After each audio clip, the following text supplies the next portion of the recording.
Before you go to religion, religion is, throw it out of the picture. I'm not discussing religion with you. It's not religion. Forget religion. Who cares about religion? What? Forget religion? You may be wondering why I said that.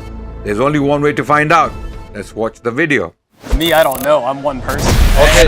What does it? What is more? Look, put your agnosticism aside.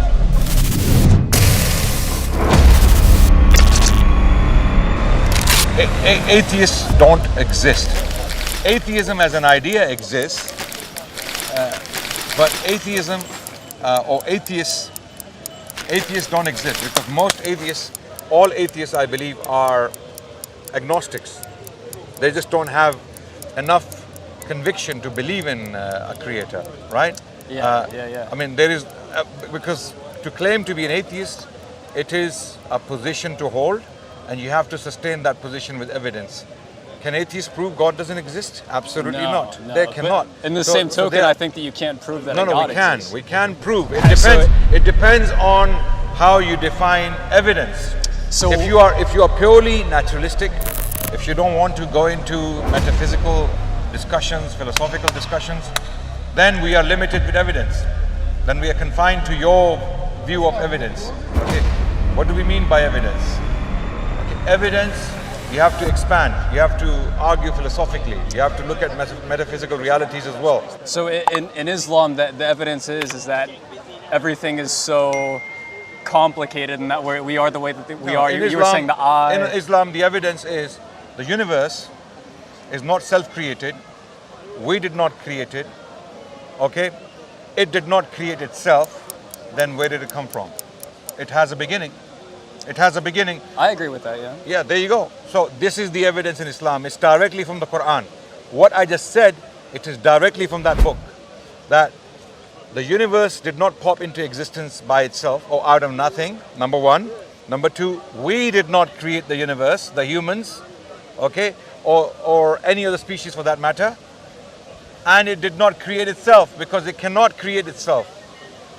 Okay, it cannot, for it to create itself, it has to be in existence in the first place, right? Okay. See, I don't know. I don't feel like I know enough, or I'm smart enough to think about the creation of the universe. Put your agnosticism aside. Go with facts. Go with things you can assess, not things you don't know about, right? There are many wild ideas out there in human minds. Many wild ideas. If we start taking every single idea seriously, then we are in big trouble, right? That's why we have to go with facts. What are the facts? The facts are the universe exists. We agree. Yeah, right? I agree. Yep. We agree it had a beginning, right? Yep. We both agree, Yep. right? Then there are three options. It came from nothing. Can that be a possibility? Yeah, I think so. Yeah. No, nothing comes from nothing. That's a logical impossibility. I don't know enough about the universe. No, nothing comes from nothing. Okay, that's a logical impossibility. So you're now being illogical. Okay. Okay, Sure. so the universe, first option is it came from nothing. That option is out. Okay, I'm listening. The second option is it created itself. That option is out. Logically, the third option being something created it. Something created. I mean, the third option is we, the humans, or the species. We created it. That option is also out, because there is no evidence for that. We are within the universe. We are within the universe. We cannot be. And if these three options are out, then what is the only option left?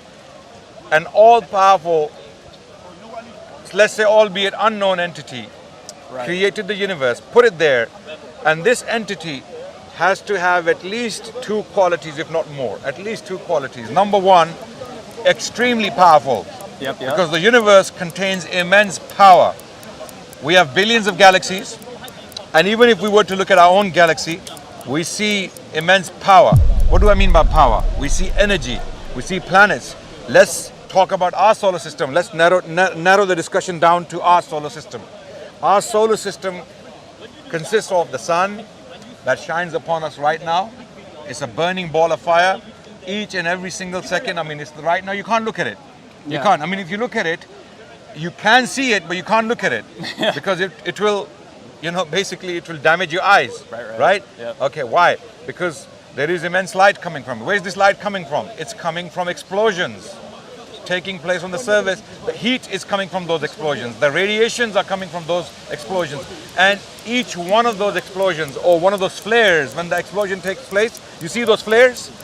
Each one of those flares is equivalent to at least, if not more, 200 billion atomic bombs. How many? How many? 2 billion? 200. 200 billion? 200 billion. Can you Right, imagine so- 10 atomic bombs going off on this planet Yeah. So, with our modern technology? so I get what you're saying. Like everything is so powerful. No, so no. in Islam, It doesn't stop there. It's a lot bigger than that. I'll keep going. These explosions. So now the sun is so powerful, it contains so much energy, it is forever exploding, forever burning, non-stop. We don't know the supply of energy, we don't know the source of energy, it's happening. We know it's happening. And then it's rightly placed. It has a constant. It has been placed at a spot that if it was moved backwards or forwards, we would cease dead. to exist. Yeah. We, the planet Earth, would cease to exist. So it's like a clock. Yeah. It's like a very sophisticated system, the solar system in particular. Forget about the galaxy. Forget about our galaxy and billions of other galaxies and what they contain. Okay? So I'm trying to explain to you the power of the one who has put all of this there. Yeah, And it's nuts. If there is one, it's crazy. No. There is, to me, it's clear. There is no if and there is no but. There is someone, because look, the solar system is far more sophisticated than your skyscrapers and your private jets you fly around on your computers. It's far more sophisticated than that. It's mathematically placed. It's mathematically planned. Okay? And it cannot just fall into place by an accident. Right? Because accidents occur again and again. They can happen anytime. And we know we've been here for millions of years. And we're still surviving. We still get the right amount of heat, the right amount of light, the right amount of radiations. Okay? Yeah. If the sun is moved from its constant where it is right now, let's say an accident happens, the sun moves from its place a few yards backwards. Yeah, we're screwed. Yeah. We're finished. We're Yeah, gone. yeah. We're gone. Yeah. So now you tell me, there are two options. There is no third option. Either this is uncontrolled, unplanned accident that happened and here we are, or it is planned, controlled, and here we are. There is no third option. There is no third option. And this is what we are told in the Quran, that these are three options. The universe, it came from itself, or it came from nothing, or you created it. If these three options don't exist, then think of a fourth option, which is the creator, or the maker, or the designer, the sustainer, the planner. Call him what you like. Call him what you like. And this is my question, because I'm so ignorant towards Islam. I don't even know your prophet. It's Muhammad, right? And How do you know he doesn't exist? no, We have evidence that he exists. I'm not saying that he doesn't exist. Yeah. I'm asking, I want to know more about your religion. First question is God. I'm okay. Jazakallah khair. And First question is God. And who is God in Islam? I'm not sure. Okay, God I'm is just trying to learn. God is the one I explained to you just now. Right. This is God. To us, this is God, the powerful. And now the second quality I was going to come to. The first quality, the first characteristic is power. Immense, extreme power that you cannot measure. Me and you cannot measure. All of us put together with our calculators and devices, we cannot measure his power because we don't even know what's out there. We don't even know what's out there. We only know what we can see with our little devices and little telescopes and the Hubble and whatever other names we give to, Hubble telescope and all those. And I'm sure there are more sophisticated things now. Okay, I'm a bit, how can I put it, outdated? Yeah. On these things. I'm not a scientist. I don't study science. I'm a theorist. I study history. So I'm trying my best to explain these things philosophically. So I am a scientist, and I think that's why I struggle with religion. Any religion, trying to pick one or the other. Before you go to religion is throw it out of the picture. I'm not discussing religion with you. I'm discussing how did the universe come about? how did we get this solar system? How did we get our galaxy? And then billions of other galaxies. Where did this come from is the question. It's not religion. Forget religion. Who cares about religion? Religion comes later, brother. Religion is very, very late. First, we need to address the entity that is responsible for all of this. Either it's an accident, a grand, magnificent, civilized accident. Civilized accident. I'm calling it a civilized accident, right? Yeah. Or this is not an accident. This is a planner, a very powerful entity, and who is not only powerful, also very intelligent. Very, very intelligent and wise. How? Because in order to make this solar system, you have to be very intelligent. You have to be able to calculate. You have to have cognition. You have to have a will. You have to have power to implement, to apply that will. Okay, so all of these characteristics are there. We can actually deduce these characteristics from what we see around us. So this is very, very important. Now you tell me whether this is an accident or this is intentional implementation of a plan. Me, I don't know. I'm one person. Okay. And I'm what open does to it? the What idea what of what any is more? possibility. Looking at what I said, what is more probable? I don't even know if I can put like a probability on things, to be honest. What makes you know? more sense? A plan, a design, mathematics, which is definitely the case. There is mathematics between the sun and the earth. There is mathematics going on, right? The solar system is mathematically placed. Not only the sun, in fact, other planets are directly relevant to our existence on this planet. If you mess with the moon, if you mess with forget the sun, leave the sun in its place. You mess with the moon, what do you think is going to happen? I mean, I'm not an astrophysicist, but I'm sure a bunch of things have become out and, of whack. and it doesn't stop. The ecosystem we have on this planet, the ecosystem, how animals live, the bee, just mess with the bee. Just mess with the bee, and that's it. Game over. Yeah. Right? So I don't know about game over, but yeah. No. I hear you. It has a massive these impact, are very basic examples I'm giving you, childish examples. These are childish examples. Okay. Let's not get sophisticated. Let's get Right. childish, Okay. right? Okay. Even if you use 2 brain cells, you don't have to use all those brain cells in your brain. 2 brain cells. You can see, hold on a second, this cannot be an accident. This is not an accident. This is not unplanned random events. This is someone giving those wings to the bee, the ability to go around, do what it does, and then facilitate our ecosystem. And then it doesn't, if we come to planet Earth on this little tiny dot, in the grand scheme of things, there is a lot happening here in the planet Earth. Before we get to the sun, the solar system, and then beyond, in our galaxy, within our galaxy, and beyond, within all of those billions of galaxies, there is a world that's not known to us. Yeah, for sure, for sure. All of this is not accident, my brother. This is not accident. I'm open to that idea, yeah. Okay, you're open to that idea. I'm glad you're open now. Okay, open a bit more. Okay, open your heart a bit more. Don't be biased towards evidence and basic facts that you can actually assess and see. All of this, just be very basic. There are 2 options. There is no third option. There is no third option. Either this is all a very magnificent civilized accident that continues to happen. It's not stopping, is it? These accidents are not stopping. We are still getting mathematically planned species popping up every single day. Right now as we speak, things are coming into being. Okay, according to a system. There is a system, there is mathematics. 21 days.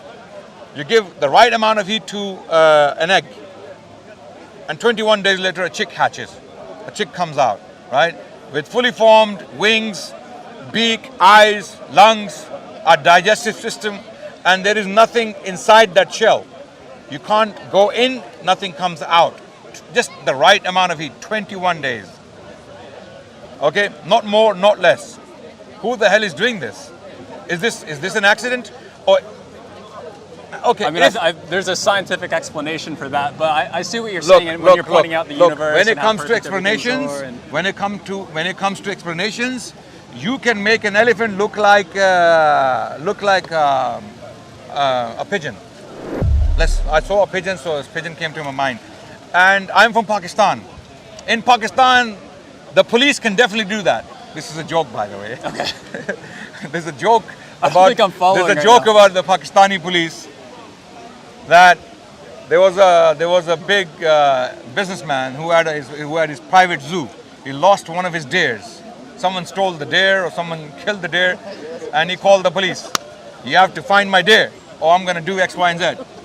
The police gets worried and they go, and then they bring an elephant after a while, right?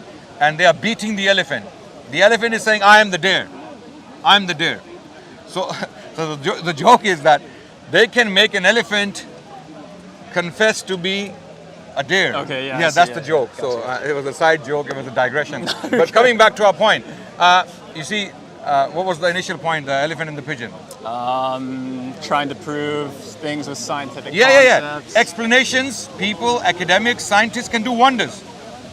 They can do wonders. They use this intelligence that has been given to them. It has been put in their minds. They don't even think about this intelligence. Where the hell did this come from? Can random blind processes give us cognition that we use today to reject the source of this cognition? I'm asking you a question. Can random blind processes, random blind unplanned processes give us cognition that you and I have? Can random blind processes give us cognition? Yeah. The cognition you and I possess Like the today. ability to think? Ability to think, to calculate, to assess, and to reach conclusions. This is what we call cognition. Yeah, I mean, there's a whole science behind it. No neuroscience. And Of course, I know the science behind it. I don't study it, but I know there is science behind it. Of course. I am asking you a philosophical question. Can random, blind, unplanned processes give you the cognition you possess and I possess today? yeah, I'm not sure. I don't know. No. The question is, the answer is no. The answer is no. Because cognition is not random, it's not blind. Okay? We have the ability to think, to assess, to reach certain conclusions and draw conclusions, right? Sure, yeah. Yes? Yeah. This cannot come from blind, unplanned, random processes. Yeah, As scientists, some scientists, not all scientists, by the way, when people say science, they think science is all for atheism. No, there are actually the biggest number of scientists in the world are theists. Did you know that? atheists? Theists, Theists. people who believe in a God. Yeah, okay. Okay, yeah. whether they're Christians or Muslims or Jewish.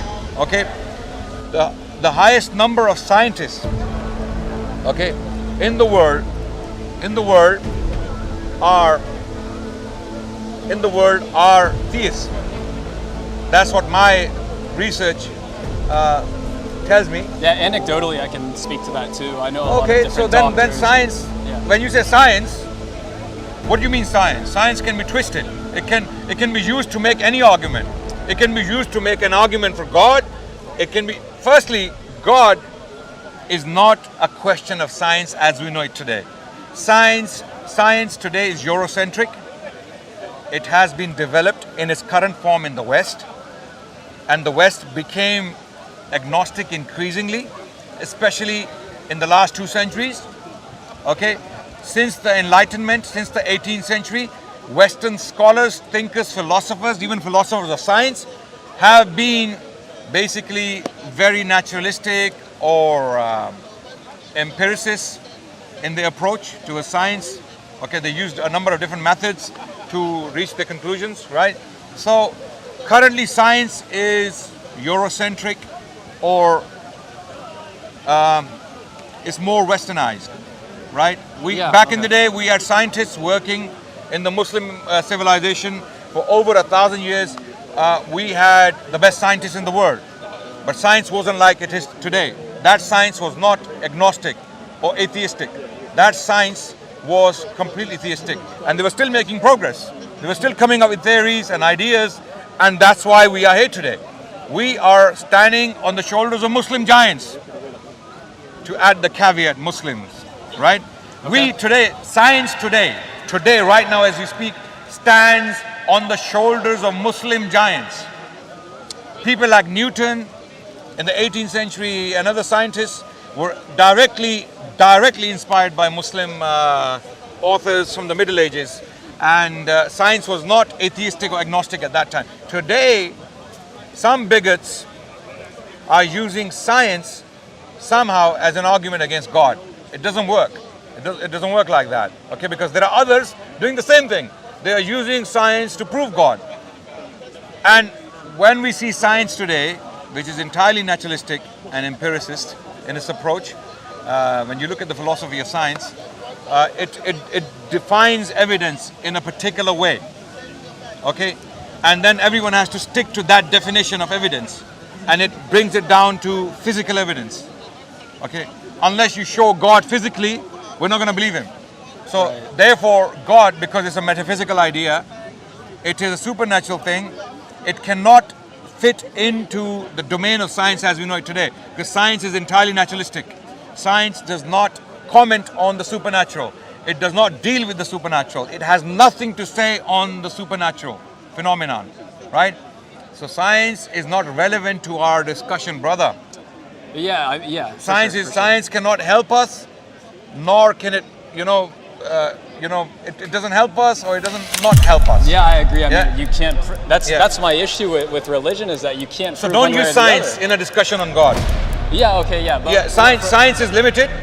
It's limited by scope. It's limited by its definition of evidence. Right. So we cannot use science as a tool to either argue for or against God. And that's what sucks about it, right? Because if there was evidence to prove, or if science proved one way or the other, then it doesn't prove it. It doesn't. I know it sucks. The question, the metaphysical question remains: where did this all come from? The science doesn't tell you. Yeah, I know. Science doesn't tell you where it all came from, why it came in the first. Science doesn't tell you where and why.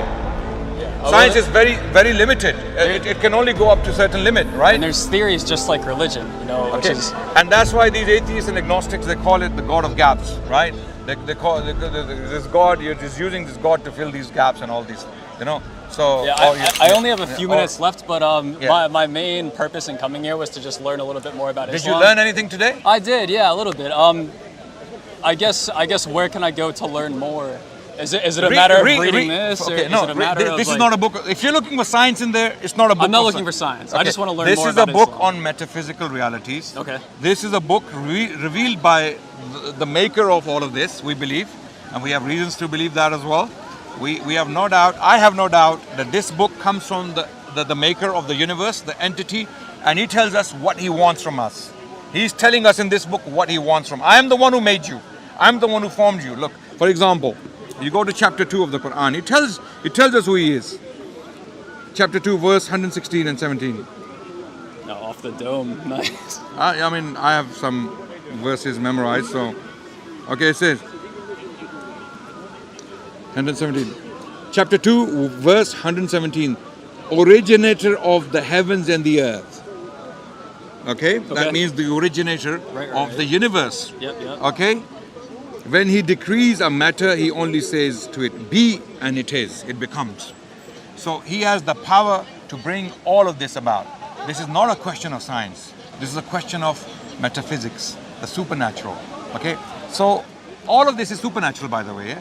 You choose to look at it through a naturalistic lens, through an empirical lens. You choose to do that. But there are other realities beyond your naturalistic and empirical lens that cannot be seen through that lens. This is what you have to look into, right? There is a reality out there that science fails to show you, cannot show you, does not have the ability to show you. That's it. I will read it, brother, and I will come to a conclusion as best as I can. Yeah, and if you have questions, keep coming back. Are you from London? No, I'm from the US, man. Oh, you're from the US. I fly back the 28th. Oh, you're leaving soon. Yeah. Okay, but in any case, keep in touch. Stay in touch with us. Yeah, for sure. I don't know if you have our social media accounts. You can get in touch. Can I find this somewhere? There's a lot of things going on. You will find it there, but I don't know. These guys, there are so many comments in the videos. They don't have they don't have the time to check all those comments. But I'm on Instagram. I'm on Facebook. You can find me at Adnan Rashid. My name is Adnan Rashid. You'll find these videos and you'll see my name there. Just type that name and message me, and just hope that I see the message, inshallah, because I get a lot of messages as well. So sometimes I can't respond. But don't stop. If you don't get a response from them or from me, don't stop your research. Look into these discussions, talk to Muslim intellectuals. That's a very important caveat. Don't go to an imam in the masjid and ask him questions he cannot answer, because imams are not trained to answer these questions. You must go to Muslim academics and intellectuals who are able to address these questions. Yeah, makes Okay, sense. I'm not saying imams are not intellectuals. There are intellectual imams, but not every single imam is trained in these kind of things to answer these questions or to address these points. Gotcha. Okay, your name? Charlie. Charlie, What's nice yours? to meet you, man. My name is Adnan Rashid. Okay. Okay, Gotcha. thank you so much. Nice Let me meeting get your Instagram. Let me write it down real quick. you. Oh yeah. I don't have service here, so I'm just gonna type it in my notes. Okay. Do you mind typing it? Yeah, my name? Oh, your Instagram. Yeah, my Instagram would be Mr. something. One second. If you just type in your name, maybe I'll be able to find it. Yeah, on Instagram there's only one Adnan Rashid, so far I know. Okay. Not being arrogant, but there's only one. There's only one Adnan Gotcha. that I know of. Okay. Gotcha. So inshallah, if you your Instagram might be the best place to Okay. remind me who you are. Yeah. We had a conversation, and you have more questions. You can take it from there. Inshallah. Awesome, man. Okay. Thank Thank you you so so much, Charlie. much. Thank you very much. I don't know Thank if you this very mic- much. All right, guys, you're still here. You must have found the video very interesting. You want to know more about my mind, what goes on in my mind when I'm giving dawah, talking to people, having these conversations, and why I ask certain questions in the way I ask them. You want to know more about that? There's a link in the description. Click on that link and you will find a video explaining all of that.